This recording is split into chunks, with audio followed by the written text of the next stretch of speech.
ہمارا دل ہے مولانا، ہماری جان مولانا، ہمارا دل ہے مولانا، ہماری جان مولانا، جنہیں کہتا ہے سارا دیس مولانا، ہمارا دل ہے مولانا، ہماری جان مولانا۔ وہ میرے آج کے معمار، میرے کل کے رہبر ہیں، فقط میرے نہیں ملت کے جذبوں کے پیمبر ہیں۔ وہ میرے آج کے معمار، میرے کل کے رہبر ہیں، فقط میرے نہیں ملت کے جذبوں کے پیمبر ہیں۔ اگر تم نے نہیں مانا ہے تو اب مان مولانا، ہمارا دل ہے مولانا، ہماری جان مولانا، جنہیں کہتا ہے سارا دیس مولانا، ہمارا دل ہے مولانا، ہماری جان مولانا، ہمارا دل ہے مولانا، ہماری جان مولانا۔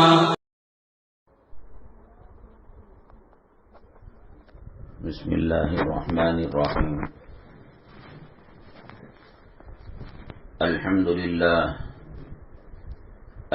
للہ نحمده ونستعینه ونستغفره ونؤمن به ونتوکل علیہ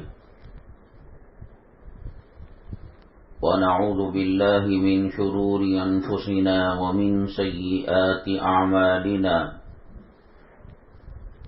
من يهده الله فلا مضل له ومن يضلله فلا هادي له، ونشهد أن لا إله إلا الله وحده لا شريك له،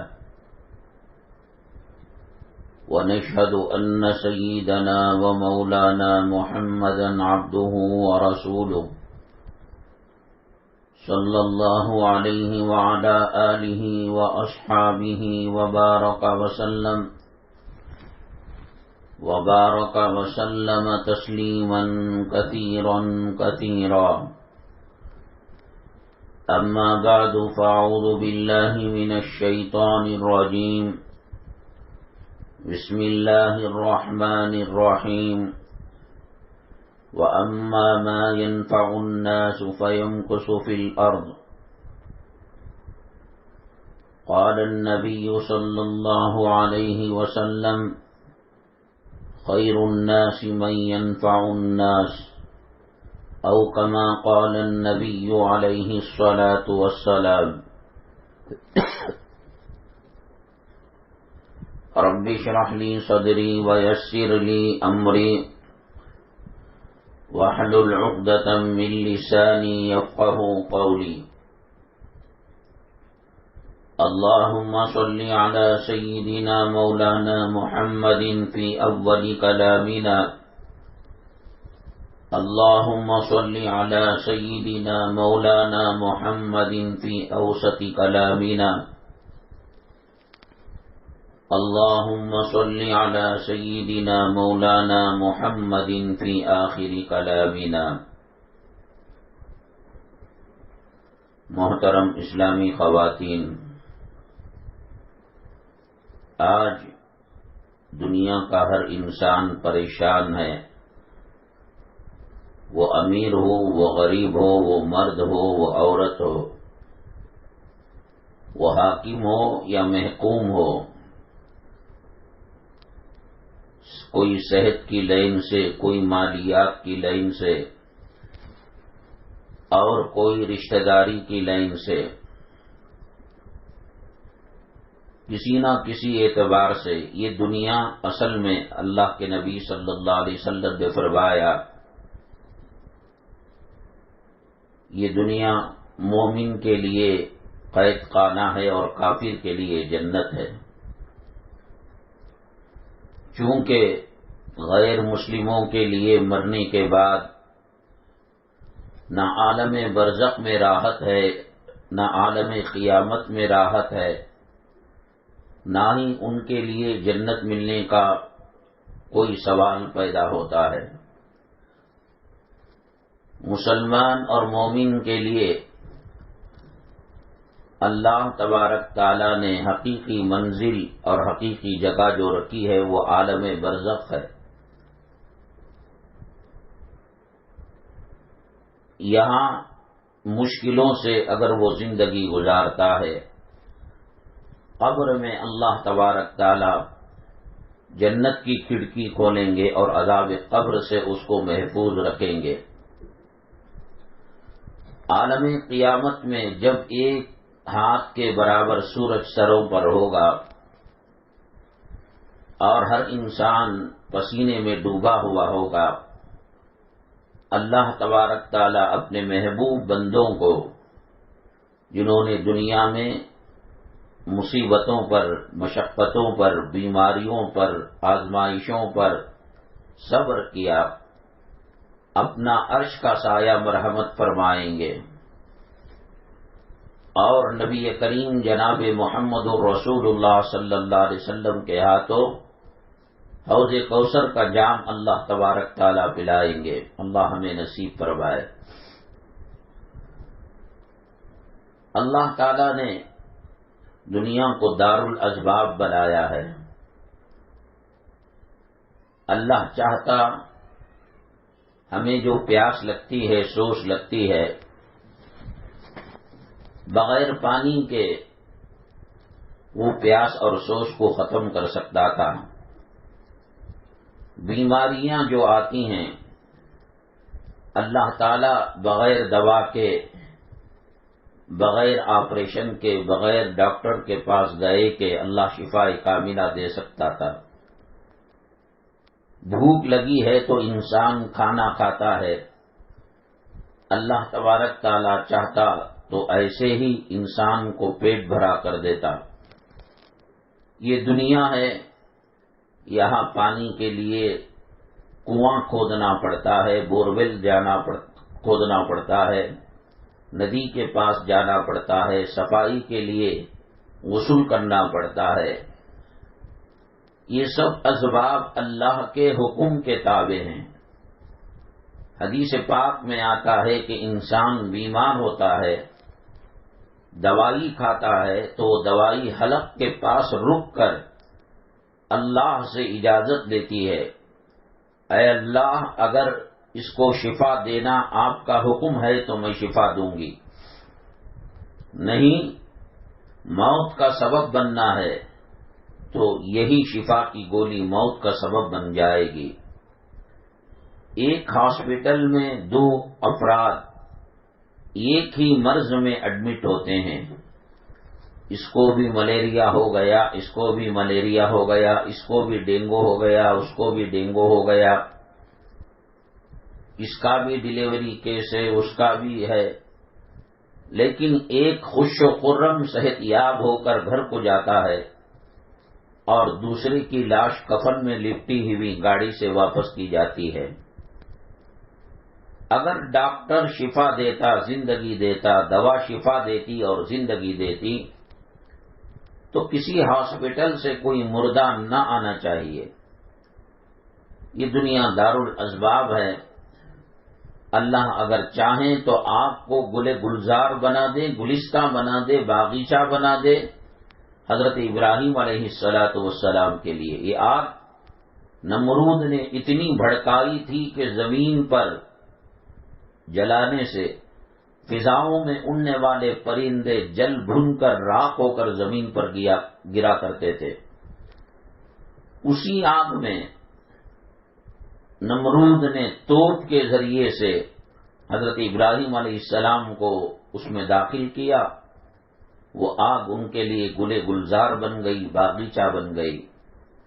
اللہ نے کہا قلنا یا نار کونی بردا وسلاما علی ابراہیم، اے آگ تو ٹھنڈی اور سلامتی والی ہو جا حضرت ابراہیم علیہ السلام کے لیے۔ جس سمندر میں راستہ بنا تھا حضرت موسیٰ علیہ السلام اور ان پر جو ایمان لائے بنو اسرائیل کے لیے، اسی سمندر میں فرعون اپنے لشکر کے ساتھ گیا، اسے موت کا سامنا کرنا پڑا، اور حضرت موسیٰ علیہ السلام کو نجات اور فرعون کے ظلم و ستم اور تشدد سے چھٹکارا ملا۔ اللہ تعالیٰ نے حضرت آدم علیہ السلام کو بن ماں باپ کے پیدا کیا، حضرت حوا کو بغیر ماں کے پیدا کیا، حضرت عیسیٰ علیہ السلام کو بغیر باپ کے پیدا کیا۔ اللہ تبارک تعالی چاہیں تو زہر میں شفا دے دیں اور چاہیں تو شفا میں موت دے دیں، وہی مالک الملک ہے۔ ہر مصیبت، ہر پریشانی، ہر بیماری، وہ میاں بیوی کا جھگڑا ہو، ساس بہو کا جھگڑا ہو، مالک مکان اور کرایہ دار کا جھگڑا ہو، اڑوس پڑوس کا اختلاف ہو، خاندان کا اختلاف ہو، اللہ تبارک تعالیٰ ہی تمام مسائل حل کرنے والے ہیں۔ دنیا کی کوئی طاقت، کوئی قوت اپنے اندر یہ صلاحیت نہیں رکھتی کہ وہ مسئلے کا حل کرے۔ اللہ نے اگرچہ دنیا کو دارالاسباب بنایا ہے، لیکن یہ تمام اللہ کے حکم سے چلتے ہیں۔ سورج اپنی ڈیوٹی برابر کرتا رہتا ہے، لیکن کبھی اس میں گرہن لگا کر اللہ بتاتے ہیں میں جب چاہے اس کو اندھیرا کر سکتا ہوں، اس کی روشنی کو چھین سکتا ہوں۔ چاند بڑے آب و تاب کے ساتھ چمکتا دمکتا ہے، لیکن اللہ تعالیٰ کبھی کبھی گرہن لگا کر مخلوق کو بتاتے ہیں، انسانوں کو، یہ میرے حکم سے چلتا ہے، میں چاہوں تو چمکے دمکے اور میں چاہوں تو اس کے اندر گرہن لگ جائے۔ ہماری زندگیوں میں خوشیاں لانے کے لیے ہم مال کی طرف بھاگتے ہیں، جائیداد کی طرف بھاگتے ہیں، زمین، کاروبار اور روپیہ پیسہ، سونا چاندی اور دنیا کے اسباب کی طرف بھاگتے ہیں۔ اللہ تبارک تعالیٰ نے ہر چیز کا ایک سسٹم اور ایک نظام رکھا ہے۔ اگر کھانا پکانا ہے تو ہانڈی کو، برتن کو آگ میں رکھنا پڑے گا۔ اگر کپڑا بھگونا ہے، دھونا ہے تو پانی کا سہارا لینا پڑے، کرنے والا اللہ ہی ہے۔ حضرت موسیٰ علیہ نبینا علیہ السلام کو پیٹ میں درد ہوا، اللہ سے کہا کہ اے اللہ تو شافی مطلق ہے، پیٹ میں درد ہو رہا ہے۔ اللہ نے کہا کہ فلاں جنگل میں جاؤ، فلاں جگہ ایک درخت جڑی بوٹی والا ہے، اس کو کھاؤ، پیٹ کا درد کم ہو جائے گا۔ حضرت موسیٰ علیہ السلام نے استعمال کیا، پیٹ کا درد چلا گیا۔ کچھ دنوں کے بعد، کچھ مہینوں کے بعد، کچھ مدت کے بعد حضرت موسیٰ علیہ السلام کو دوبارہ پیٹ کا درد ہوا۔ اب اللہ تبارک تعالیٰ نے پہلے ہی رہبری کی تھی کہ پیٹ کے درد میں یہ جڑی بوٹی کھائی جاتی ہے، اس درخت کے پتے استعمال کیے جاتے ہیں۔ یہ سبق پڑھایا تھا، گئے اور اس پتے کو کھایا تو لوٹنے لگے، درد بڑھ گیا۔ اب موسیٰ علیہ السلام سجدے میں گر گئے، یا اللہ کوئی خطا ہو گئی، گناہ ہو گیا، غلطی ہو گئی، آپ ہی نے تو کہا تھا۔ اللہ تعالیٰ نے بتایا، تمام پیغمبر جو وحی آتی ہے وہ فرشتوں کے ذریعے سے آتی ہے۔ اللہ تعالیٰ سے ڈائریکٹ بات نبی کریم صلی اللہ علیہ وسلم نے معراج کے موقع پر کیا تھا۔ جبرائیل علیہ السلام پیغمبر اور اللہ کے درمیان واسطہ بنتے ہیں۔ حضرت موسیٰ علیہ السلام کو کلیم اللہ کہا جاتا ہے، اللہ سے ڈائریکٹ بات کرنے والے۔ اللہ سے کہا، اللہ خطا ہو گئی، غلطی ہو گئی۔ اللہ نے کہا، پہلے جب آپ نے کھایا تھا، استعمال کیا تھا تو میرے حکم سے کیا تھا، اور دوسری مرتبہ آپ کی منشا اور آپ کے ارادے سے آپ نے اس جڑی بوٹی کو استعمال کیا۔ حضرت موسیٰ علیہ السلام معافی مانگنے لگے، اللہ نے ان کو صحت دے دی۔ حضرت نوح علیہ السلام کا بیٹا پہاڑ پر چڑھ گیا۔ حضرت نوح علیہ السلام، ایک باپ کی محبت دل کے کسی کونے میں تو ہوتی ہی ہے، ماں کی ممتا دل کے کسی گوشے میں ہوتی ہے، یہ فطری اور نیچرل اور قدرتی چیز ہے۔ باوجود یہ کہ وہ کافر تھا اور اس نے کہا قال سآوی الی جبل یعصمنی من الماء۔ عموماً پانی سے بچنے کے لیے، سیلاب سے بچنے کے لیے آدمی پہاڑ کے دامن پر اوپر چلا جاتا ہے تو اتنی اوپر پانی نہیں آتا، یہ ظاہری اسباب میں سے تھا۔ حضرت نوح علیہ السلام نے کہا قال لا عاصم اليوم من امر اللہ الا من رحم، میرے بیٹے تجھے کوئی نہیں بچا سکتا سوائے اللہ کے۔ کتنی سائنس کا سہارا لے لو، کتنی ٹیکنالوجی کا سہارا لے لو، اور کتنے آپریشن کا سہارا لے لو، کتنی دوائیوں کا سہارا لے لو، کرنے اور کرانے والی ذات اللہ تبارک تعالیٰ کی ہے۔ کتنے لوگ محلوں میں رہتے ہیں، بڑی بلڈنگوں میں رہتے ہیں، نیند نہیں آتی، بے چینی کی زندگی گزارتے ہیں، اور کتنے فٹ پاتھوں پر سوتے ہیں اپنے ہاتھ کا تکیہ بنا کر، پیروں کو مروڑ کر، سردی میں سکڑ کر، لیکن امن اور اطمینان اور سکون کی نیند سوتے ہیں۔ وہ چاہے فٹ پاتھوں پر سونے والوں کو امن دے اور بلڈنگوں میں رہنے والے، محلوں میں رہنے والوں کے سکون کو چھین لے۔ یہ دنیا اللہ کے حکم سے چلتی ہے، یہاں اللہ نے ایک نظام رکھا ہے۔ اللہ کے مدد کے بغیر کوئی آدمی کامیاب نہیں ہو سکتا۔ اس لیے مذہب اسلام کے اندر قدم قدم پر دعائیں سکھائی گئیں۔ کھاتے وقت کی دعا، شیطان اگر دعا نہ پڑھے تو شیطان اس کھانے میں حصے دار بن جاتا ہے۔ کبھی آپ نے دیکھا ہوگا شادی ولیمے کی دعوتوں کے اندر 500 لوگوں کی دعوت تھی، لیکن 350 پر ہی کھانا ختم ہو گیا۔ بے نمازی، فاسق، فاجر جو بظاہر مسلمان ہیں، نہ نماز کا، نہ روزے کا، نہ تقوی کا، نہ طہارت کا، نہ قرآن کا، بس جیے جا رہے ہیں جیسے گلی کا جانور صبح کرتا ہے، شام کرتا ہے، جنوری ہوتی ہے، دسمبر ہوتا ہے، بس اس کی طرح اس کی زندگی کا کوئی مقصد نہیں سوائے اس کے کہ 10-11 بجے اٹھے، منہ ہاتھ دھوئے اور نلڈے تک کھائے، اور پھر دکان کے ڈور لاک کی کیلی لے کر چلا جائے، اور پھر 10 بجے 9 بجے دکان بند، اپنے یار آشناؤں کے ساتھ گپ شپ کرے، ہوٹلوں میں کھائے، شیخ کباب کھائے، چکن کھائے، ٹھنڈا پیے، گرم پیے، آئے سو جائے، اور پھر وہی کیا ہے زندگی کا؟ اللہ نے کھانے کے لیے دنیا میں بھیجا ہے، اللہ تبارک تعالیٰ نے مال کے حصول کے لیے دنیا میں بھیجا۔ یقیناً دنیا دارالاسباب ہے، لیکن زندگی میں نماز نہ ہو، روزہ نہ ہو، تقوی نہ ہو، طہارت نہ ہو، میں اللہ کی قسم کھا کر چیلنج کے ساتھ کہتا ہوں کہ جو لوگ دین سے ہٹے ہوئے ہیں، ہم تو وہ دین جو صحابہ کرام چلا کرتے تھے، ہم وہ دین نہیں چل سکتے۔ سیدنا ابو بکر صدیق رضی اللہ تعالیٰ عنہ نے ایک مرتبہ پیاس لگی، سوچ لگی، پانی مانگا۔ ان کے ایک ساتھی نے کہا کہ چلو آج حضرت ابو بکر صدیق رضی اللہ تعالیٰ عنہ کو کی خدمت کا موقع ملا ہے۔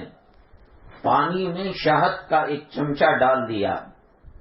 میرے محبوب، میرے بڑے، میرے بزرگ آج شہد ملا ہوا پانی پئیں گے۔ حضرت ابو بکر صدیق رضی اللہ تعالیٰ عنہ نے جب اس کو لیا، ہم اگر کسی جگہ جا کر کہیں کہ ٹھنڈا پانی فریج کا مٹکے کا دے دیں اور وہ شربت دے دے، روح افزا دے دے، ہم شکریہ ادا کریں گے، اللہ آپ کو جزائے خیر دے۔ سفر میں تھکا ماندہ تھا، میری تھکان اس شربت سے دور ہو گئی۔ ایک گھونٹ پانی پیا کہ حضرت ابو بکر صدیق رضی اللہ تعالیٰ عنہ رونے لگے، گڑ گڑانے لگے۔ کہا کہ کیا ہوا؟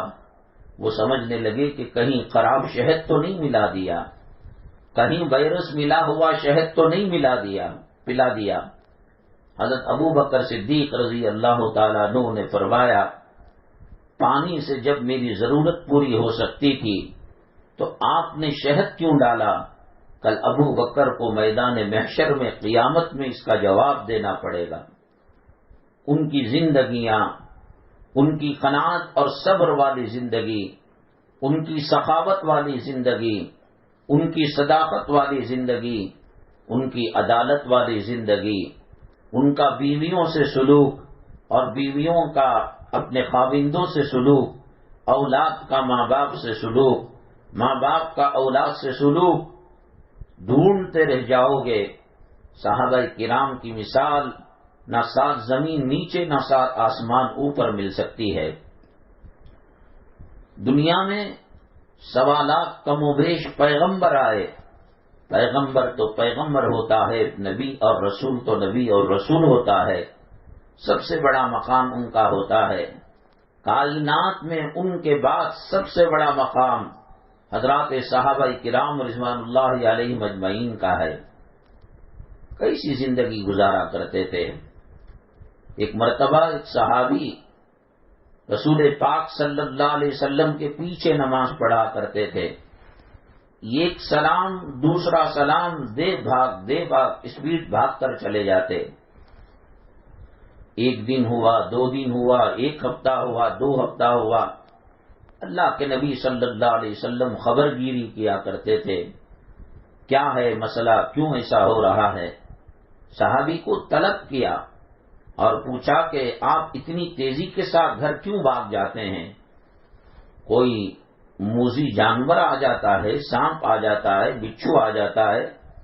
وہ رو کر کہنے لگے، ہمارے گھر میں صرف ایک چادر ہے اور اسی کو ڈھانپ کر ہم لوگ گھر میں بیٹھے رہتے ہیں، اور نماز کے لیے ستر عورت جسم کو چھپانا کپڑے سے ضروری ہے، پردہ کرنا ضروری ہے، تو میں اپنی بیگم کو تنور کے اندر رکھ کر آ جاتا ہوں تاکہ اس کا پردہ مٹکے کا ہو جائے، اور پھر بڑی تیزی کے ساتھ میں جاتا ہوں اور میری چادر اس کو پہنا کر میں تنور کے اندر رہتا ہوں تاکہ وہ اپنی نماز وقت پر ادا کر لیا کرے۔ ان کا صبر، ان کی قناعت کون تصور کر سکتا ہے؟ اللہ تعالیٰ نے کہا تقویٰ اور طہارت اس کا مجسم پے کر حضرات صحابہ کرام ہیں، ان کے ناموں کے ساتھ لگا ہوا ہے، رضی اللہ عنہم، اللہ ان سے راضی ہو چکا ہے اور وہ اللہ تعالیٰ سے راضی ہو چکے ہیں۔ غزوہ تبوک ایک جنگ کے موقع پر بڑی گرمی کا سیزن تھا، اللہ کے نبی صلی اللہ علیہ وسلم نے کہا مجاہدوں کے لیے چندے کی ضرورت ہے، غلہ، اناج، روپیہ، پیسہ اپنی اپنی حیثیت کے مطابق لا کر چندہ جمع کر دیں۔ حضرت عمر الخطاب رضی اللہ تعالی عنہ گھر کے ہر چیز کا 2 حصہ کیا، 1 کلو آٹا تھا، آدھا کلو آٹا گھر کے لیے اور آدھا کلو نبی کریم صلی اللہ علیہ وسلم کے چندے کے لیے، گھی تھا 2 کلو، 1 گھر کے لیے، 1 رسول پاک صلی اللہ علیہ وسلم کے لیے۔ حضرت عمر الخطاب آدھا آدھا کر بھی حضرت ابو بکر صدیق رضی اللہ تعالیٰ عنہ نے جو مال دیا اس کے مقابلے میں یہ مال زیادہ تھا، تو دل میں یہ بات آئی کہ ہمیشہ جنت کے پانے میں ابو بکر صدیق رضی اللہ تعالیٰ عنہ آگے بڑھ جاتے ہیں۔ میرے آقا، میرے مولا، میرے محبوب صلی اللہ علیہ وسلم جب دیکھیں گے حضرت عمر کے مال کو، چندے کو، اور ابو بکر صدیق رضی اللہ تعالیٰ عنہ کے چندے کو، دیے ہوئے مال کو، تو آپ کا مال بڑا ہوا ہے حضرت عمر الخطاب کا، آج میں صدیق کو پیچھے چھوڑ دوں گا اور خطاب کا بیٹا عمر آگے بڑھ جائے گا۔ اللہ کے نبی صلی اللہ علیہ وسلم چندوں کی گنتی کرنے کے بجائے اب سوال کا پرچہ بدل گیا، اب کہا کس نے گھر میں کون سی چیز چھوڑی ہے؟ حضرت عمر الخطاب بڑھ بڑھ کر کہنے لگے میں نے گھر کے ہر ساز و سامان کو 2 حصے کیے، ایک حصہ آپ کی خدمت میں پیش کر دیا اور ایک حصہ گھر میں رکھا. اور صدیق اکبر رضی اللہ تعالیٰ عنہ کا مال بہت کم تھا. کہا کہ آپ نے کیا رکھا؟ کہا اللہ اور اس کے رسول صلی اللہ علیہ وسلم کی محبت کو رکھ کر آیا ہو. میں اپنے جسم پر جو کپڑا پہنا ہوا تھا، جو چادر پہنی ہوئی تھی، میں نے اس کو بھی اس کے اندر ڈال دیا ہے، اور گھر میں تھیلا اور ناقابل استعمال جو کپڑے تھے ان کو میں جسم پر لپیٹ کر آیا ہوں. حضرت جبرائیل علیہ السلام تشریف لائے اور کہا اے محمد صلی اللہ علیہ وسلم، اللہ ابو بکر کو سلام سناتا ہے. ایسے انہوں نے اللہ تعالیٰ کو خوش کیا. گھر میں مہمان آتے تو چراغ بجھا کر کھانے کی چپ چپ آواز کر کر مہمان کا پیٹ بھرا کرتے تھے. یؤثرون علی انفسہم ولو کان بہم خصاصہ، وہ اپنے اوپر تنگی کو برداشت کر کر دوسروں کی خیر خواہی کیا کرتے تھے.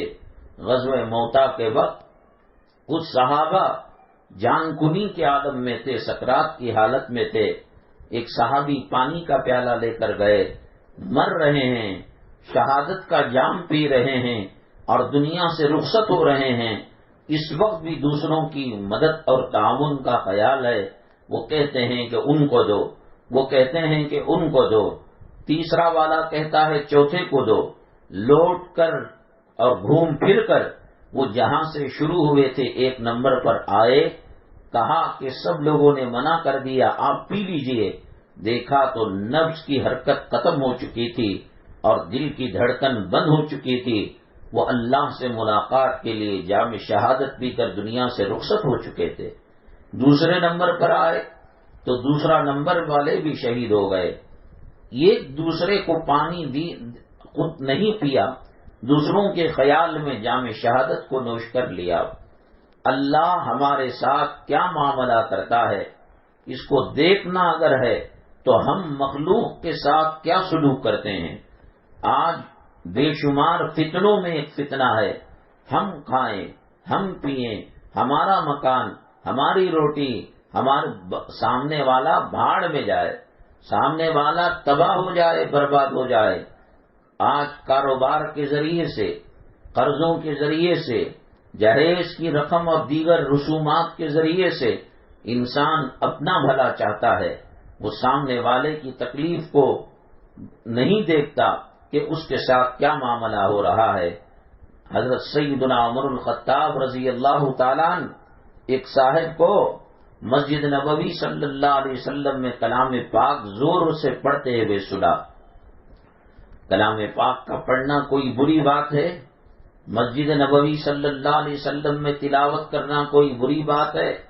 ایک کنکر لے کر، وہ زمانہ تھا کہ مسجدوں میں قالین نہیں بچھا کرتے تھے، مسجدوں کے اندر قیمتی چٹائیاں نہیں بچھا کرتی تھیں، مسجد ریتیلی زمین ہوا کرتی تھی. اس میں سے ایک کنکر نکالا اور وہ جو تلاوت کرنے والے صاحب تھے ان کو پھینک کر مارا. اور جب مڑے تو کہا کہ تم لگتے ہو مدینہ طیبہ کے نہیں ہو اور باہر سے مہمان بن کر آئے ہو. اگر تم مہمان نہ ہوتے تو تمہاری خبر میرے کوڑے سے لیتا. کیا جرم کیا انہوں نے؟ کیا قرآن شریف کا پڑھنا، مسجد کے اندر تلاوت کرنا، اللہ کے قرآن کو سینے سے لگانا کیا کوئی برا کام ہے؟ لیکن کسی نیکی کے ذریعے سے کسی کو تکلیف دی جا رہی ہے. میں نے اپنے گھر میں کلام پاک کی تلاوت کو ٹی وی کے اندر لگا دیا، موبائل سے سننے لگا. یہ نہیں دیکھا کہ پڑوس کے گھر کے اندر بیمار ہے، پڑوس کے گھر کے اندر دودھ پیتے بچے ہیں، وہ ستاتے ہیں، وہ ماں کو تنگ کرتے ہیں، وہ سوئے ہوئے ہیں، اور ہم تلاوت کے ذریعے سے، نعت شریف کے ذریعے سے اس کو زخم پہنچا رہے ہیں، تکلیف پہنچا رہے ہیں. شریعت اس کی اجازت نہیں دیتی.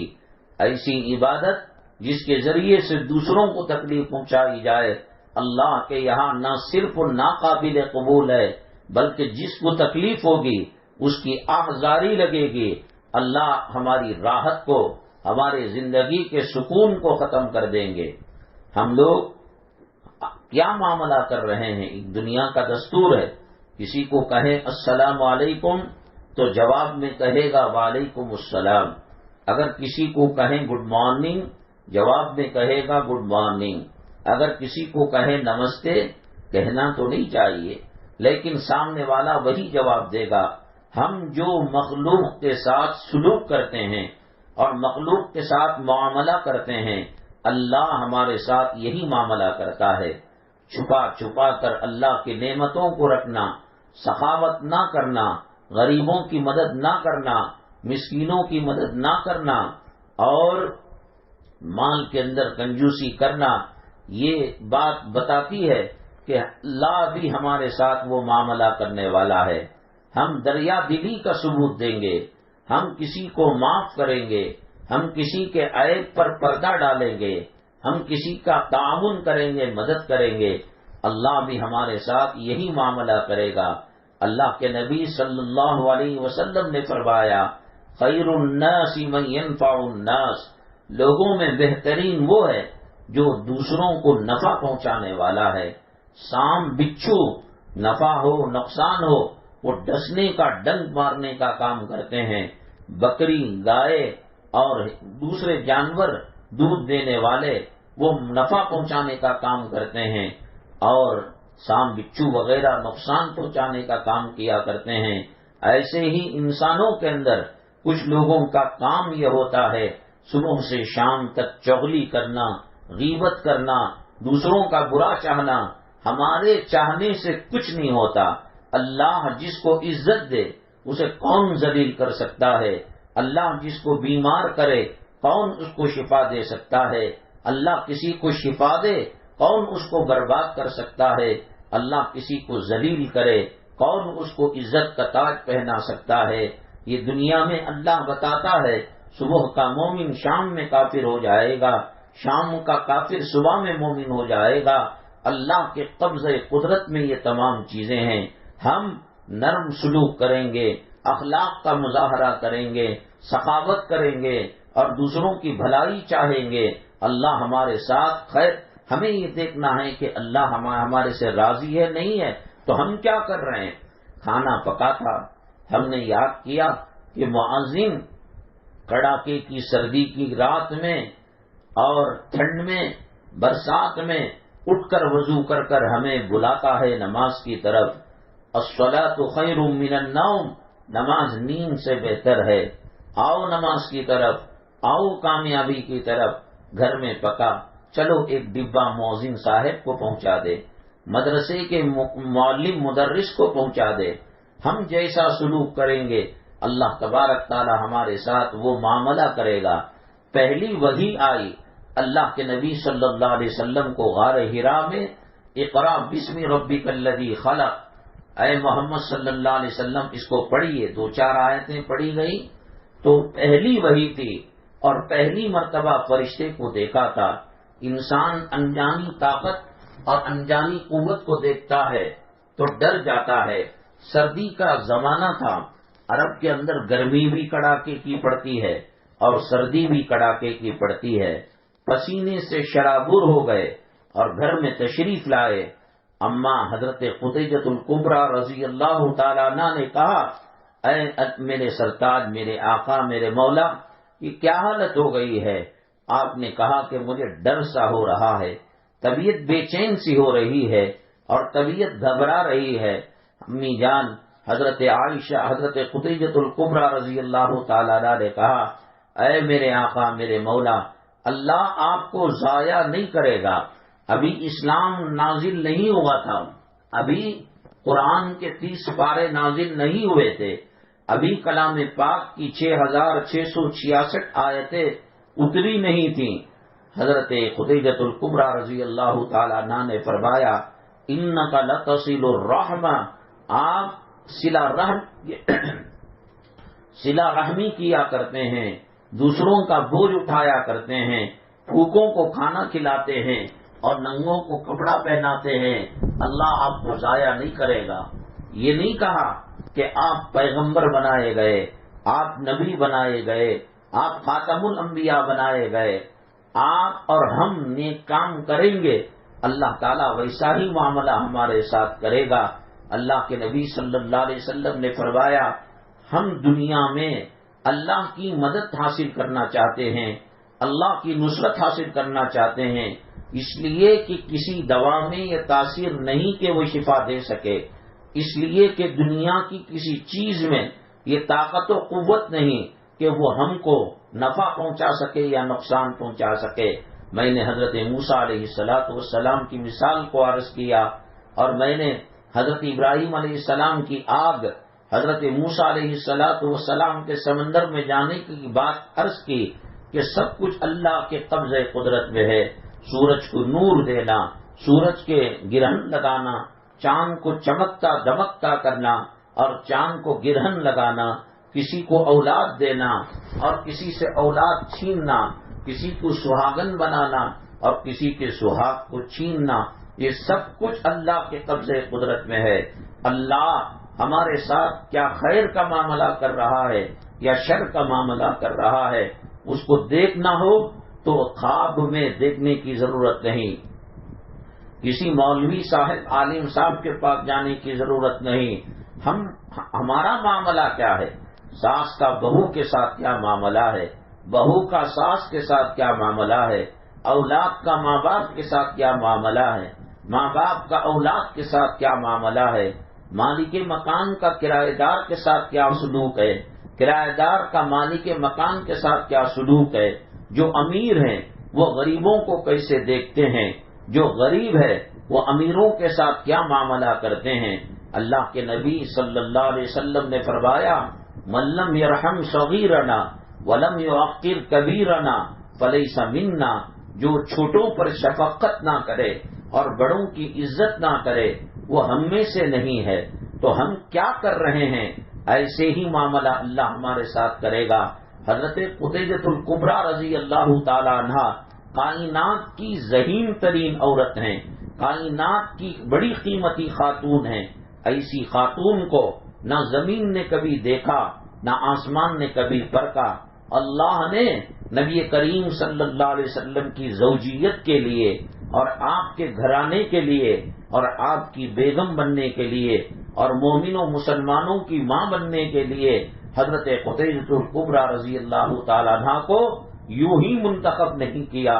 ان میں کچھ کلا تھی، کچھ ادا تھی، وہ تقویٰ تھا، وہ طہارت تھا کہ وہ نبی کریم صلی اللہ علیہ وسلم کو اپنی زندگی میں لے کر آئی، اور نبی کریم صلی اللہ علیہ وسلم 25 سال کی عمر میں 40 سالہ خاتون سے نکاح فرمایا۔ وہ کتنی عقل مند تھی کہ کروڑ پتی خاتونوں میں ان کا شمار ہوتا تھا، ان کا کاروبار پورے ملک عرب میں مشہور تھا۔ جب شادی ہوئی سارے مال سارے کاروبار کو نبی کے چرنوں میں ڈال دیا، قدموں میں ڈال دیا۔ اے محمد صلی اللہ علیہ وسلم، آپ میرے اور میں آپ کی، نہ یہ مال میرا ہے، یہ مال آپ کے قدموں میں گر چکا ہے۔ تو انہوں نے کہا، آپ غریبوں کی مدد کرتے ہیں، بھوکوں کو کھلاتے ہیں اور ننگوں کو پہناتے ہیں، صلہ رحمی کیا کرتے ہیں، دل توڑنے والی بات نہیں کیا کرتے، آپ امانت دیانت اور صداقت کا جوہر ہیں۔ تو اتنا کہنا تھا گویا ایک ہارٹ کا پیشنٹ جو سکرات میں قدم رکھ چکا ہے، اب تک وہ دنیا سے رخصت ہونے والا ہے، اس کو شفا کا ٹیکہ لگایا گیا، انجیکشن لگایا گیا۔ تو یہ نہیں کہا کہ تم غار حرا میں جا کر، آپ غار حرا میں جا کر ذکر کرتے ہیں، اللہ کی تعظیم اور تسبیح کیا کرتے ہیں۔ یہ تو اپنی جگہ ہوا، انسان کو مصائب سے بچنا ہے، انسان کو پریشانیوں سے بچنا ہے، انسان کو بیماریوں سے بچنا ہے۔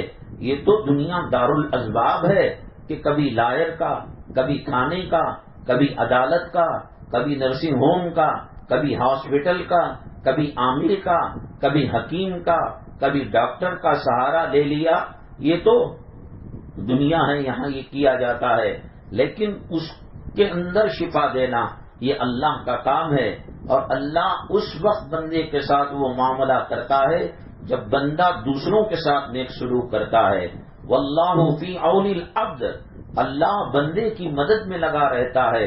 ما کان العبد فی عون اخیہ، جب تک کہ بندہ اپنے بھائیوں کی مدد میں لگا رہتا ہے۔ آپ اپنی زندگی سے کوئی پریشانی ہٹانا چاہتے ہیں، کوئی مصیبت ہٹانا چاہتے ہیں، قوم کے دل میں عظمت و محبت پیدا کرنا چاہتے ہیں، قرض کے سلسلے کو ختم کرنا چاہتے ہیں، حرام کاری کے سلسلے کو اس سے بچنا چاہتے ہیں، تو نیک سلوک اللہ کی مخلوق سے کرنا پڑے گا، اللہ کی مخلوق سے محبت کرنی پڑے گی۔ ہم آئینے کے سامنے کھڑے ہو کر جیسے اپنا چہرہ دیکھتے ہیں، اپنی زندگی میں یہ دیکھنا، بتائیے جس کا اللہ حامی ہو، ناصر ہو، مددگار ہو، کیا کوئی اس کا کچھ بگاڑ سکتا ہے؟ کیا کوئی اس کی عزت کو پامال کر سکتا ہے؟ کیا اس کی صحت کو خراب کر سکتا ہے؟ کیا اس کی وہ جان لے سکتا ہے؟ جب اللہ ہمارے ساتھ ہے، جن لوگوں کا تعلق پولیس کے محکمے سے ہوتا ہے، M L A M P منسٹروں سے ہوتا ہے، وہ محلے کی گلیوں میں اکڑ کر چلتا ہے کہ میرا کوئی بال بینگا نہ کر سکے گا، میرا کوئی کچھ نہیں بگاڑے گا، میرا ایم ایل اے سے تعلق ہے، میرا ایم پی سے تعلق ہے، جس نے کائنات کو بنایا، زمینوں کو بنایا، آسمانوں کو بنایا، جنت کو بنایا، جہنم کو بنایا، ایک کونسلر سے تعلق رکھ کر سینہ چوڑا ہو جاتا ہے، ایک M L A M P minister سے اور پولیس کے انسپکٹر سے تعلق رکھ کر سینہ چوڑا ہو جاتا ہے، جس نے ان کو پیدا کیا، ساری خلائق کو پیدا کیا، نفع نقصان کو پیدا کیا، زندگی موت کو پیدا کیا، وہ اللہ اگر ہمارے ساتھ ہو جائے تو کون ہمارے ساتھ کیا برا سلوک کر سکتا ہے؟ آج کے حالات میں مسلمان بے اطمینانی کی زندگی گزار رہا ہے، آج مسلمان ہندوستان کا آزمائش اور امتحان کی زندگی گزار رہا ہے، کب کس کے گھر کو گرا دیا جائے، کب کس خاتون کی آبرو کو لوٹ لیا جائے، کب کس کے قانون کو گرفتار کر لیا جائے، کب کس کا قتل عام ہو جائے، کب کس کے دکان کو زمین بوس کر دیا جائے، کب کس کے کارخانے کو نیست و نابود کر دیا جائے۔ میرٹھ کے اندر ایک جو ہے قریشی صاحب تھے، وہ بڑے کا گوشت ایکسپورٹ کیا کرتے تھے، پہلے وہ ٹھیلے کے اندر نیمبو گلیوں میں پھر کر بیچا کرتے تھے، اللہ چاہے آن کی آن میں فقیر کو ارب پتی بنا دے، اللہ چاہے بڑے ارب پتی کو آن کے آن میں فقیر بنا دے، اللہ چاہے صحت مند کو بیمار کر دے، اللہ چاہے تو بیمار کو صحت دے دے، سب کچھ کرنے والا اللہ ہے، امن دینے والا، راحت دینے والا، سکون دینے والا، سب کچھ اللہ تعالیٰ ہی کرتے ہیں۔ اللہ تو وہ اتنے بڑے کروڑ پتی، ارب پتی، کھرب پتی تھے کہ جب اتر پردیش کے اندر مایاوتی کی حکومت تھی تو یہ الیکشن بھی جیتے اور منسٹر بھی بنے، اور انہوں نے لوگوں کی خدمت بھی کی۔ دارالعلوم دیوبند کے اندر بعض طلبہ رمضان المبارک میں رک جاتے ہیں اور بعض طلبہ باہر کے رمضان میں آتے ہیں تاکہ شوال کے اندر داخلہ امتحان دے کر وہ مدرسے میں داخل ہو سکے، تیاری کے لیے آ جاتے ہیں۔ تو افطاری کے لیے فروٹ دینا ہے، جو چیزیں دینی ہیں وہ قریشی صاحب دیا کرتے تھے۔ ایک شادی انہوں نے اپنے گھرانے کی بیٹی کی بیٹے کی معلوم تھی، سب براتیوں کو انہوں نے گاڑیاں دلائی، ٹو ویلر دلائی۔ اب جب حالات بدلے ملک کے تو بیف کے گوشت کے، بڑے کے گوشت کے مسائل ہوئے، کارخانے کو سیل کر دیا گیا اور وہ گھر سے فیملی کے ساتھ کہیں تشریف لے گئے تو عدالت سے پولیس کے محکمے نے وارنٹ ایشو کیا گرفتاری کا۔ وہ چھپتے پھر رہے تھے اور پھر رہے ہیں، تو ان کی کارخانوں کو جو اربوں خربوں کا کارخانہ تھا اور وہ زمین جائیداد سب کو اس نے حکومت نے اپنے قبضے میں لے لیا۔ اب پردیسی کی زندگی گزار رہے ہیں۔ اللہ تعالیٰ آن کی آن میں 7 آسمانوں سے زمین پر پٹک دے اور زمین کے تحت الثری سب سے نچلے حصے میں رہنے والے کو عرش کے پاس بلا لے۔ اللہ ہی سب کچھ کر سکتا ہے، کوئی کسی کو کچھ نہیں کر سکتا۔ جو مال پر، دولت پر، عمارتوں پر، زمین پر، جائیداد پر، پراپرٹی پر اور زمین و جائیداد پر بھروسہ کرتا ہے وہ 1 نمبر کا بے وقوف ہے۔ اللہ ہی سب کچھ کرنے والے ہیں، عزتوں کو، ذلتوں کے مالک اللہ تبارک تعالیٰ ہے۔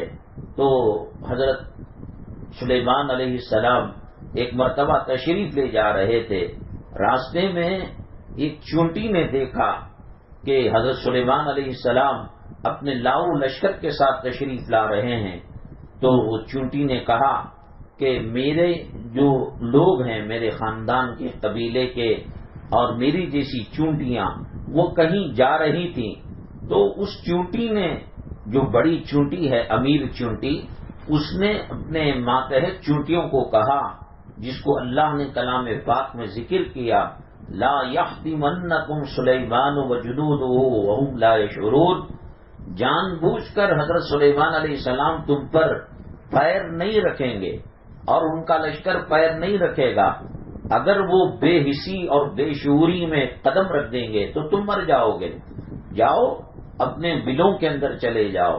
تو ان جو بڑی چونٹی تھی اس کی بات مان کر سب چونٹیاں بلوں کے اندر چلی گئی۔ اللہ تعالیٰ یہ ماجرا دیکھ رہا تھا، ہم کون چونٹی کی زبان سمجھ سکتے ہیں، ہم کون ان کی حکمت عملی کو سمجھ سکتے ہیں۔ اللہ کو یہ چونٹی کی ادا اتنی پسند آئی کہ اللہ تبارک تعالیٰ نے کلام پاک میں چونٹی کے نام سے سورہ نمل کو رکھا۔ نمل عربی میں چونٹی کو کہتے ہیں اور اس کے لیے لفظ نمل کا استعمال کیا جاتا ہے۔ خیر الناس من ينفع الناس، ہم اللہ سے بھلائی چاہتے ہیں، ہم اللہ سے سکھ چاہتے ہیں، امن چاہتے ہیں، تو ہم کیا کر رہے ہیں دوسروں کے ساتھ؟ اپنی عبادت کے ذریعے سے بھی دوسروں کو تکلیف نہیں پہنچا سکتے۔ شریعت کے مسائل کے اندر جائیں کہ نفلی روزہ عورت مرد کے اجازت کے بغیر نہیں رکھ سکتی، کیوں؟ اس لیے کہ اس کے تقاضے ہوتے ہیں، گھر کے مسائل ہوتے ہیں، اس لیے ہمارے روزے سے حالانکہ کوئی خاتون مقدمہ دارالقضاء میں داخل کر سکتی ہے، دیکھو میرا خامن کتنا کٹھور دل ہے، سنگ دل ہے، روزہ رکھنے نہیں دیتا، لیکن نہیں، جب شریعت اور حقوق العباد اور انسانیت کا مسئلہ آتا ہے، اللہ تبارک تعالیٰ انسانیت کے مسئلے کو سامنے رکھتے ہیں۔ ایک صحابی تھے حضرت معاذ رضی اللہ تعالیٰ عنہ، وہ نبی کریم صلی اللہ علیہ وسلم کے زمانے میں مکہ مکرمہ یا مدینہ طیبہ کے ایک گاؤں کی مسجد میں امام تھے۔ وہ جب عشاء کی نماز پڑھاتے لمبی لمبی صورتیں پڑھاتے، سورہ بقرہ شروع کر دیتے، سورہ آل عمران شروع کر دیتے۔ وہ ان کے پیچھے پڑنے والے جو دیہاتی صحابہ ہیں وہ کھیتی باڑی کر کر تھک کر چور ہو کر آتے تھے، ان سے کھڑا نہیں ہوتا تھا، وہ کبھی بیٹھ جاتے، کبھی بے ہوش ہو کر لڑک جاتے۔ حضرت معاذ رضی اللہ تعالیٰ عنہ کو مقتدیوں نے، پیچھے نماز پڑھنے والوں نے شکایت کی، اے معاذ نماز ہلکی پڑھائیے، ہم میں تحمل اور برداشت کی طاقت و قوت نہیں ہے۔ حضرت معاذ رضی اللہ تعالیٰ عنہ نے کہا، جاؤ تم جو چاہے کرو، میں تو قرآن پڑھ رہا ہوں، کوئی دوسری چیز تھوڑی نہ پڑھ رہا ہوں۔ تو چنانچہ انہوں نے جا کر نبی کریم صلی اللہ علیہ وسلم سے شکایت کی، اے اللہ کے نبی صلی اللہ علیہ وسلم، ہم جو ہے کھیتی باڑی کر کر چکنا چور ہو کر تھکن میں مست رہتے ہیں اور یہ سورہ بقرہ کی تلاوت شروع کر دیتے ہیں۔ اللہ کے نبی صلی اللہ علیہ وسلم چاہتے تو کہتے، جاؤ جی، نماز کا مسئلہ، دنیا کے لیے ٹائم نکالنا معلوم، نماز کے لیے ٹائم نکالنا معلوم نہیں، یہ کہہ سکتے تھے، لیکن اللہ کے نبی صلی اللہ علیہ وسلم اللہ کی عبادتوں کے ذریعے بھی دوسروں کو تکلیف نہیں پہنچانا چاہتے تھے۔ یہ شریعت کا مزاج ہے۔ دیکھیے، طواف جب کیا جاتا ہے تو خانہ کعبہ کے 7 چکر لگائے جاتے ہیں۔ ہر چکر کی ابتدا میں خانہ کعبہ میں جو لگا ہے حجر اسود، اس کا بوسہ دیا جاتا ہے اور اس کو چوما جاتا ہے، لیکن جب ہزاروں کی تعداد ہو، ہر آدمی حجر اسود کو بوسہ دینا چاہے تو نہیں دے سکتا، تو اس کے لیے شریعت میں اس کے بدل کے اندر یہ رکھا کہ اس کی طرف اشارہ کر کر بوسہ دے دے، جسے استیلام کہتے ہیں، اس کی اجازت شریعت مطہرہ نے دی ہے۔ حضرت معاذ رضی اللہ تعالیٰ عنہ کو نبی کریم صلی اللہ علیہ وسلم نے بلایا، کیا الفاظ استعمال کیے؟ یہ کہہ سکتے تھے، معاذ تمہارے مقتدی کمزور ہیں، کھیتی باڑی کرنے والے ہیں، محنت مزدوری کرنے والے ہیں، ذرا رحم کا یہ بھی تو کہہ سکتے تھے۔ ناراض ہو گئے لمبی نماز کے پڑھانے پر، اور آپ نے کہا انت فتان یا معاذ، اے معاذ کیا تو قوم کو فتنے میں ڈالنے والا ہے؟ عبادتوں کے ذریعے سے بھی دوسروں کو تکلیف نہیں پہنچائی جا سکتی۔ سحری کے اندر نعت شریف کو لگا دیا، تلاوت کو لگا دیا، یا نماز کے لیے ایسی جگہ کھڑے ہو گئے جہاں سے گزرنے والوں کو تکلیف ہوا کرتی ہے، تو شریعت اس بات کی اجازت نہیں دیتی۔ آدمی اور انسان پھول میں بن کر مہکے، کانٹا بن کر چبھے نہیں۔ حضرت فاطمہ الزہرا رضی اللہ تعالی عنہا کا جب نکاح ہوا، اللہ کے نبی صلی اللہ علیہ وسلم نے مہر فاطمی جو ہے وہ 644 گرام یا کچھ ہے، مہر فاطمی ہوتا 132 تولہ ہوتا ہے وہ، تو وہ مقرر کیا، اور حضرت علی کرم اللہ وجہہ نے مہر کو ادا کرنے پر پابند کیا۔ حضرت فاطمہ رضی اللہ تعالی عنہا نبی کریم صلی اللہ علیہ وسلم جو آپ کی ابا تھے، والد محترم تھے، کہا اے میرے محبوب، میرے ابو، میں ایک اور مہر رکھنا چاہتی ہوں۔ کہا کہ کیا؟ کہا کہ قیامت کے دن میں پلصراط پر کھڑی ہو جاؤں گی، اور آپ کے ایک ایک امتی کو جب تک جنت میں نہ پہنچاؤ مجھے چین اور سکون نہیں آئے گا، یہ بھی مہر مجھے ملنا چاہیے۔ اللہ کے نبی صلی اللہ علیہ وسلم مسکرائے اور کہا فاطمہ تو میرے جسم کا ٹکڑا ہے، جیسے میں میری امت سے محبت کرتا ہوں، تیرے دل کے اندر بھی امت کی اور تیرے ابا کی قوم کی محبت اللہ نے تیرے اندر ڈال دی ہے۔ تو خیر کا معاملہ ایسا رہتا ہے کہ حضرت فاطمہ الزہرا، یہ زہرا جو کہتے ہیں، جنت میں جب نبی کریم صلی اللہ علیہ وسلم نے دیکھا کہ گلاب کی پنکھڑی نرم و نازک ہے، شبنم کے پانی سے کمزور ہے اور نرم اور مہین ہے، تو اللہ تعالیٰ سے دعا کی اللہ ایسے ہی میری بیٹی کو مجھے مرحمت فرما۔ حضرت فاطمہ الزہرا رضی اللہ تعالی عنہا ایسے ہی جنت کے گلاب کے پھول کی پنکھڑی کی طرح نرم و نازک اللہ تعالیٰ نے ان کو بنایا، اور اتنی اللہ کے راستے میں خیرات کرنے والی۔ ایک مرتبہ نبی کریم صلی اللہ علیہ وسلم کے پاس ایک سائل آیا اور کہا کہ کچھ اللہ کے نام پر دیجئے۔ آقا نے گھر میں تلاشا، 11 بیویوں کے پاس کچھ بھی نہیں تھا، تو کہا جاؤ میری بیٹی کے گھر جاؤ۔ دروازہ کھٹکھٹایا، بہنا آقا نے مجھے بھیجا ہے، میں بھوکا ہوں، کھانے کے لیے کچھ دیجئے۔ حضرت فاطمہ الزہرا نے گھر کو تلاش کیا رضی اللہ تعالیٰ عنہ، کھانے کے لیے کچھ بھی موجود نہیں تھا۔ حضرت فاطمہ نے کہا میرے ابو نے بھیجا ہے، خالی ہاتھ بھیجتے ہوئے شرم آتی ہے، اپنے جسم کی چادر کو خود پردے میں رہ کر دوسرے چیتڑے اوڑھ کر آپ نے اس سائل کو دے دی، اور کہا کہ فلاں یہودی کو جا کر یہ چادر دے کر تم غلہ اور اناج لے لینا۔ وہ سائل وہ یہودی تاجر کے پاس گیا، یہودی تاجر جب اس چادر کو لیا تو جنت کے زہرا اور جنت کے گلاب کی پنکھڑی کی خوشبو کو سونگھ کر محسوس کر لیا۔ یہ نبی کریم صلی اللہ علیہ وسلم کے گھرانے کا مسئلہ ہے، یہ خوشبو وہیں سے آیا کرتی ہے۔ تو اس کے بعد سائل سے سارا ماجرا پوچھا۔ سائل نے کہا میں اللہ کے نبی صلی اللہ علیہ وسلم کے پاس گیا تو کچھ نہیں ملا، اور ان کی بیٹی کی گھر کا اشارہ کیا، وہاں دیکھا تو وہاں بھی کچھ بھی نہیں تھا۔ بہنا نے مجھے چادر دی ہے اور کہا ہے کہ آپ کو دے کر غلہ اناج لے لو۔ اس نے کہا جس کے مذہب کے اندر دوسروں کے خیال، دوسروں کے بھوک کا، دکھ درد کا اتنا خیال ہے، وہ مذہب کے ماننے والے کتنے سکون کی زندگی گزارتے ہوں گے۔ یہ غلہ اناج بھی لے لو اور یہ چادر لے جا کر بہنا کو واپس کر دو اور کہو کہ میرے لیے ایمان لانے کی دعا کریں، اور نبی کریم صلی اللہ علیہ وسلم کے در پر پہنچ کر ایمان و اسلام کو قبول کر لیا۔ میری ماں اور بہنیں، ہم اگر اللہ سے خیر کی امید رکھتے ہیں تو ہم دوسروں کی برائی چاہ کر اللہ تعالی ہمیں خیر نہیں دے سکتا۔ اگلے جو ہفتہ ہے وہ مہینے کا پہلا ہفتہ ہے، انشاءاللہ آیت کریمہ اور کلام پاک کا ختم کیا جائے گا۔ آج میں نے کہا کہ مسلمان بہت پریشان حال ہے، بڑے دکھ اور درد کی زندگی گزار رہا ہے۔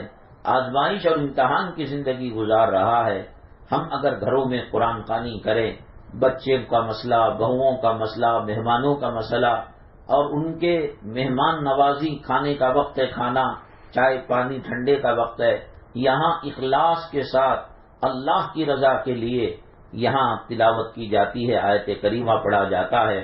ہم میں سے کسی کا باپ دادا نانا مرا ہوگا، خاندان میں مرتے ہیں، ہمیں بھی مرنا ہے، تو جب یہ ثواب ان کو پہنچتا ہوگا، حدیث پاک میں اللہ کے نبی صلی اللہ علیہ وسلم نے فرمایا تالاب میں اور سمندر میں کوئی ڈوبتا ہے تو تنکے کا سہارا لے کر بچنے کی کوشش کرتا ہے. تو جس طریقے سے وہ بچنے کے لیے کسی درخت، کسی لکڑی، کسی تنکے کا سہارا لیتا ہے، جو احباب اور جو لوگ مر چکے ہیں عالم برزخ میں ہمارے ایصال ثواب کو تڑپتے رہتے ہیں کہ بیٹے نے کیا بھیجا، بہو نے کیا بھیجا، بیٹی نے کیا دیا ہے. تو اگر آج ہم ان کی خیر خواہی کریں گے، ہمارے انتقال کے بعد ہماری قبروں پر درود و سلام پڑھ کر نذرانہ اور اس کا ثواب پہنچانے والے رہیں گے. آج ہم خود غرضی کی زندگی گزاریں گے، ہمیں مرنے کے بعد کوئی یاد بھی نہیں کرے گا. اور اس کے ذریعے سے حضرت یونس علیہ السلام مچھلی کے پیٹ میں تھے اور انہوں نے یہ آیت پڑھی لا الہ الا انت سبحانک انی کنت من الظالمین. اللہ تعالیٰ نے ان کو اس تکلیف سے نجات دے دی اور کہا فاستجبنا لہ ونجیناہ من الغم. ہم نے ان کی دعا کو قبول کر لیا اور ان کے غم کو دور کر دیا. وَكَذَلِكَ نُنْجِي الْمُؤْمِنِينَ. یہ صرف ان کے لیے نہیں بلکہ ہر مومن و مسلمان کے لیے ہے. تو چنانچہ وقت سے پہلے 2:30 بجے سے شروع ہو جاتا ہے، عصر کے قریب تک یہ معاملہ رہتا ہے. اور چونکہ صرف دعا ہوتی ہے اور بیان کے لیے تقریباً 12-14 روز درمیان میں آ جاتے ہیں. محرم کا آخری عشرہ گزر رہا ہے، اس کے بعد سفر کا مہینہ ہے اور سفر کے مہینے میں لوگ سمجھتے ہیں مسلمان کہ یہ منحوس ہے اور اس میں نبی کریم صلی اللہ علیہ وسلم بیمار ہو گئے تھے. اس میں گھر لینا، گھر بدلنا اور کوئی نئی چیز خریدنا، شادی کرنا، یہ سب نحوست سمجھا جاتا ہے. یہ سب جاہلیت کی نشانی ہے. انسان کے اندر نحوست اللہ کو ناراض کرنے سے آتی ہے اور انسان کے اندر خیر و برکت اللہ کی رضامندی سے اور نبی کریم صلی اللہ علیہ وسلم پر درود پڑھنے سے آتے ہیں. دن اچھا ہو اور آدمی عبادت نہ کرے. عرفہ کا دن حاجی بجائے عرفہ میں جا کر گانا سننے لگے، موبائل میں انگلیاں کر کر گیم کھیلنے لگے. دن عرفہ کا جسم میں احرام لیکن کام بدبختی کا کر رہا ہے. تو جہاں لاکھوں لوگوں کو مغفرت کا پروانہ ملتا ہے اور جنت کی ٹکٹ ملتی ہے، اور ایسے آدمی کو جو عورتوں کو تاڑ تاڑ کر دیکھتا ہے اور موبائل میں گیم کھیلتا ہے اور دنیا کے معاملات میں مشغول ہے، عرفات کے میدان میں بھی اس کے لیے جہنم کی وعید ہے.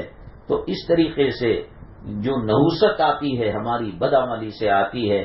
آپ نے سنا ہوگا حضرت عیسیٰ علیہ السلام کے زمانے میں جب آپ ایک سفر میں گئے، راستے میں پیاس لگی، سوچ لگی، آپ نے ندی سے پانی پیا اور پھر اپنے سفر کو آگے بڑھا دیا. واپس آتے ہوئے پھر پیاس لگی، کہا کہ وہ ندی وہاں پڑتی ہے، وہاں جا کر پانی پی لیں گے. جو دیکھا وہاں سرسبز و شادابی، وہاں کے کھیت کھلیان، وہاں کے درخت سب سوکھے پڑے ہوئے تھے اور دھوپ کے اندر چل ملا رہے تھے اور پانی کا نام و نشان نہیں تھا. اللہ تعالیٰ سے دعا کی، اے اللہ یہ کیا ماجرا ہے کہ یہاں پر بہتا پانی تھا، سرسبز و شادابی تھی، ہریالی تھی، کھیت کھلیان تھے. اللہ تعالیٰ نے کہا اے عیسیٰ جگہ یہی ہے، گاؤں یہی ہے، مقام یہی ہے. عیسیٰ علیہ السلام نے کہا کہاں گئے وہ درخت، وہ کھیت و کھلیان اور بہتا پانی؟ اللہ تعالیٰ نے وہی بھیجی. اے عیسیٰ یہاں ایک قافلہ تاجروں کا جا رہا تھا، اس میں ایک بے نمازی تھا.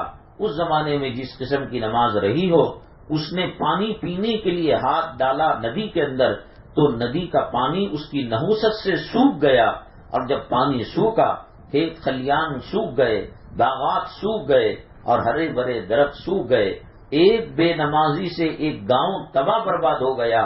جس گھر میں ماں بھی بے نمازی، باپ بھی بے نمازی، بھائی بھی بے نمازی، بہن بھی بے نمازی، ساس اور بہو بھی بے نمازی، مالک مکان اور کرایہ دار بے نمازی، کہاں سے اللہ کی رحمت آ سکتی ہے؟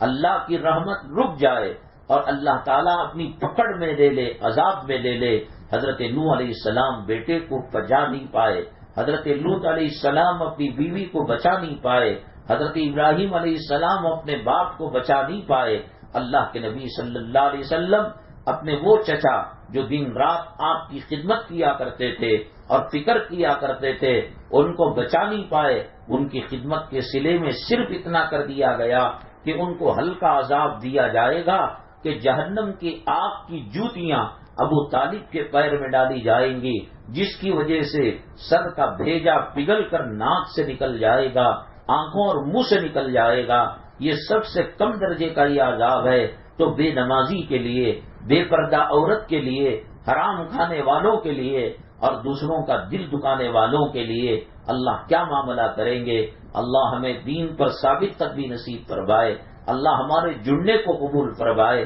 اللہ تبارک تعالی فتنوں سے ہماری حفاظت فرمائے، اللہ تبارک تعالی ہماری کاوشوں کو قبول فرمائے۔ بالخصوص جو اس اجتماع کے لیے خدمت کیا کرتی ہیں، حاضری دیا کرتی ہیں، اللہ ان کے امراض کو دور فرمائے، شفائے کاملہ نصیب فرمائے، ان کی جائز حاجتوں کو پورا فرمائے، ان کے خاندان قبیلے کے مرحومین کو ایک ایک کر کر مغفرت فرمائے، اللہ سجدے کی، شہادت کی، کلمے کی موت نصیب فرمائے۔ الحمدللہ رب العالمین والصلاة والسلام علی سید المرسلین وعلی آلہ وصحبہ اجمعین ومن تبعهم بإحسان الى یوم الدین۔ اللہم ارحم امت محمد صلی اللہ علیہ وسلم، اللہم اصلح امت محمد صلی اللہ علیہ وسلم، اللہم فرج عن امت محمد صلی اللہ علیہ وسلم۔ سبحان ربک رب العزت عما یصفون وسلام علی المرسلین والحمد للہ رب العالمین۔